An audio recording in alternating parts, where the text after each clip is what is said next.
Yeah, Connor says, I wonder how much conflation of lacking community with perceived lacking a place in cultural identity, for lack of a better phrasing right now, has to do with how easily people can fall into predatory systems which offer a very conditional sense of community. Mm. Jen introduced me to this Instagram account called Healing from Healing. That's right up there with that account. Yup. There is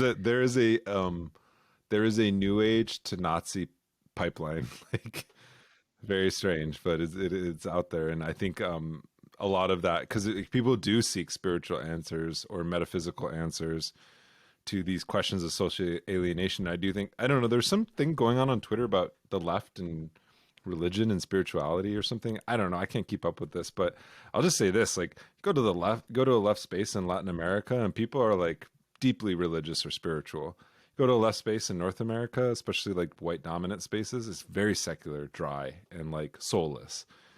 You know, not all spaces, but if you notice, like a lot of Native movements, like spirituality, singing, prayers are very much part of who we are. You know, and it's part of that kind of revolutionary kind of consciousness that we've developed, and I'm not going to give that up, you know, for anything. And people do, you know, it is collective in the sense it also involves a lot of non-native folks.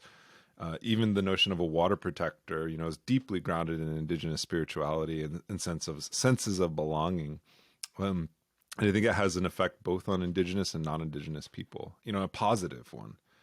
So yeah, I'll speak to that too, to Connor's question and then Joey's question as well. But like, yeah, I think what you're describing, like, I think about it when I think of like all these white hippies who come to places like Taos or Santa Fe who are looking to like remedy some internal shortcoming they have about belonging and identity, and fall into these very bizarre, like, you know, like hippie and rave communities where they like genuinely see themselves as allies and friends of Indians, and they're you know, engaging in pretendionism, they're partying in our sacred spaces, they're trashing our places with their raves and shit. And I think this is all too common. Sadly, I don't think it's changed much from what we saw in the 60s and 70s. Like if you read Phil Deloria's Playing Indian, that is all still happening. It's even more robust than what he describes in that book, sadly.